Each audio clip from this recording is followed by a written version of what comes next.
नमस्कार। जय श्री राम।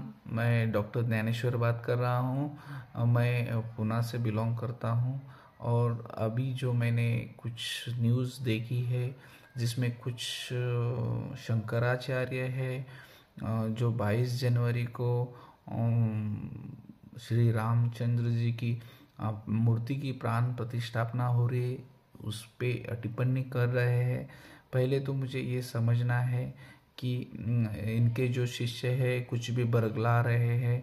एक्चुअली आप ये समझिए, एक वास्तु निर्माण है, ये मंदिर का पुनर्निर्माण हो रहा है और मैं इसको पूरी तरह से सहमति दर्शाता हूँ, क्योंकि मैं वेदों का अभ्यास कर रहा हूँ, स्पिरिचुअल साइंस में विशेष पढ़ाई कर रहा हूँ और मैं इतना तो जानता हूँ वास्तुशास्त्र के हिसाब से कि ये पुनर्निर्माण है। और जैसे कि हम हमारे गांव में आसपास में देखते हैं, बहुत सारे मंदिर बनते हैं, पुनर्निर्माण होता है, तब कलश बिठाया हुआ भी उतार दिया जाता है और पुनर्निर्माण के बाद बिठाया जाता है। मूर्ति पहले प्राण प्रतिष्ठित होती है, लोगों की आस्था होती है, बहुत सारे भक्त होते हैं, भारतवर्ष से अलग अलग गांव से अलग अलग शहर से आते हैं दर्शन के लिए। उनको वहाँ आस्था का सवाल है, उन्हें वहाँ मूर्ति चाहिए। और जो प्रतीकात्मक मूर्ति है, हमारे दिल में तो राम बसते ही है और वो प्रतीकात्मक मूर्ति को देख के हमें एक समाधान मिलता है और एक वहाँ जाने के बाद एक पॉजिटिव एनर्जी वहाँ उत्सर्जित होती है। जो हम हमारे दिल में बसे राम को वहाँ देखते हैं तो एक शांति, सुकून, समाधान मिलता है। और उसके लिए बहुत सारे भक्त, हजारों लाखों भक्त वहाँ जाते हैं, लेकिन मूर्ति वहाँ नहीं होती। इसलिए उनका कहना है कि ट्रस्ट को जल्द से जल्द मूर्ति बिठाई जाए। मंदिर का पुनर्निर्माण सर्वोच्च न्यायालय के सुप्रीम कोर्ट के आदेश से हो रहा है और उस हिसाब से वो ट्रस्ट काम कर रही है, लेकिन उसमें राजनीति का सवाल आ रहा है। कुछ आचार्य है, वो आचार्य स्वयं घोषित लगते हैं, वो आधिकारिकता जताते हैं। एक्चुअली जो होते हैं आचार्य, उनके विचार उच्च होने चाहिए और उनके आचार भी वैसे ही होने चाहिए, तो वो आचार्य कहला सकते हैं। ऐसा नहीं है कि वो आधिकारिकता जताए। हिंदू धर्म के या किसी भी धर्म के लोगों ने इनको ठेका दे नहीं रखा है। हम हिंदू हैं, हम मन से, हमारे मन में राम बसते हैं और ऐसा नहीं है, ये आस्था का विषय है।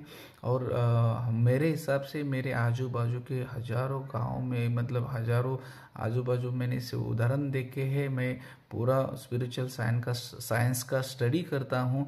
उस हिसाब से, वास्तुशास्त्र के हिसाब से मूर्ति का जो होता है, एक होता है पहले भूमि पूजन, उसके बाद होता है मूर्ति पूजन और उसके बाद होता है कलश पूजन।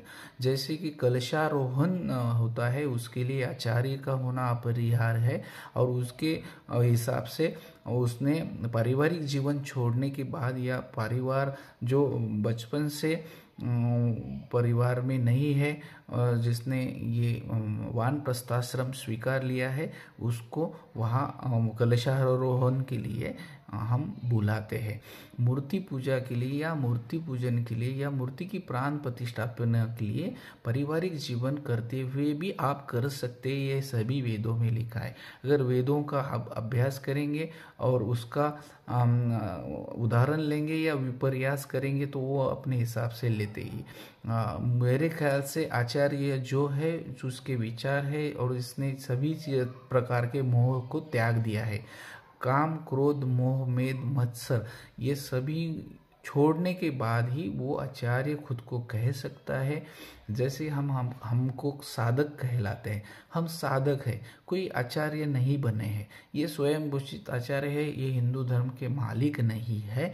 और हम हिंदू होने के हिसाब से हम यही इच्छा व्यतीत करते हैं कि हम कब अयोध्या जाएंगे और उस जगह को, पवित्र जगह को जहाँ श्री राम जी ने निवास किया है, वहाँ हम लोग उनकी मूर्ति को देख के उनकी पूजा करें। हम प्रतीक्षित है, हमारे जैसे लाखों जो है भक्त प्रतीक्षित है। उनका सबका ट्रस्ट को यही कहना है जल्द से जल्द प्राण प्रतिष्ठापना करे, और ट्रस्ट ने उस हिसाब से काम चालू किया है। मंदिर का पुनर्निर्माण चालू है, और पुनर्निर्माण का ही एक भाग है मूर्ति की प्राण प्रतिष्ठापना। जैसे कि भूमि पूजन हुआ, अब प्राण प्रतिष्ठापना का आयोजन किया है, और उसमें पंतप्रधान श्री नरेंद्र जी मोदी को उन्होंने बुलाया है, उसके साथ में कई हजारों लोगों को भी बुलाया है, और उसमें सिर्फ निमंत्रित लोगों को ही बुलाया है। और कुछ लोगों को ऐसा लगता है कि वो धर्म के ठेकेदार है, मालिक है, आचार्य है, उनको बुलाना चाहिए, उनको उनकी हाथ से करना चाहिए। लेकिन ये पूरा ट्रस्ट का मामला है, जो ट्रस्ट तय करे उनको सही लग रहा है।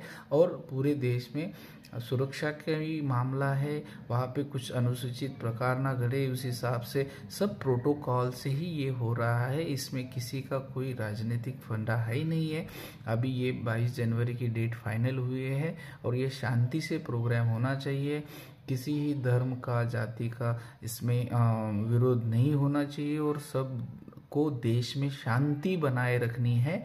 और ये सब जो हो रहा है, ये जो आचार्य कोई विरोध कर रहा है या कुछ टिप्पणी दे रहा है, ये सब आपस में लड़ने या देश में शांति भंग करने का प्रयास हो रहा है। और कुछ चैनल्स है इसको प्रोपोगंडा बना रहा है। आप मेरी सभी देशवासियों से यही विनती है कि आप देश में शांति बनाए रखें, और ये आस्था का विषय है, इसमें कोई भी गलत कदम ना उठाए, गलत टिप्पणी ना दे। और ये वास्तुशास्त्र के हिसाब से, धर्मशास्त्र के हिसाब से ही हो रहा है। एक जानकार होने की वजह से मैं स्टडी कर रहा हूँ, इस वजह से मैं ये वीडियो बना रहा हूँ। और मैं हिंदू होने की वजह से, और मेरा आस्था का विषय है, इसलिए मैं ये वीडियो बना रहा हूँ। आपको अगर सही लगता है, ठीक लगता है, तो पूरे देश में शांति बनाए रखने के लिए हर चीज़ में हमें गलत टिप्पणी ना करते हुए इस वीडियो को शेयर करना है। आप शेयर कीजिए, और ये मैसेज पूरे देशवासियों में भेज दीजिए कि ये पूरा शास्त्र के हिसाब से हो रहा है, कुछ भी गलत नहीं हो रहा है। मेरी सबसे यही विनती है, आप अभ्यास करें। अगर कोई गलत टिप्पणी देता है तो उस पर आप टिप्पणी ना करें और शांति बनाए रखें। ये 22 जनवरी का प्राण प्रतिष्ठापना शांति से होना हमारे पूरे देश के लिए ज़रूरी है, हमारे हिंदू धर्म के लिए ज़रूरी है। जो श्री राम भक्त है, मेरी उनसे विनती है, आप ये ज़्यादा से ज़्यादा शांति फैलाए और वीडियो शेयर करके शांति बनाए रखें। जय श्री राम।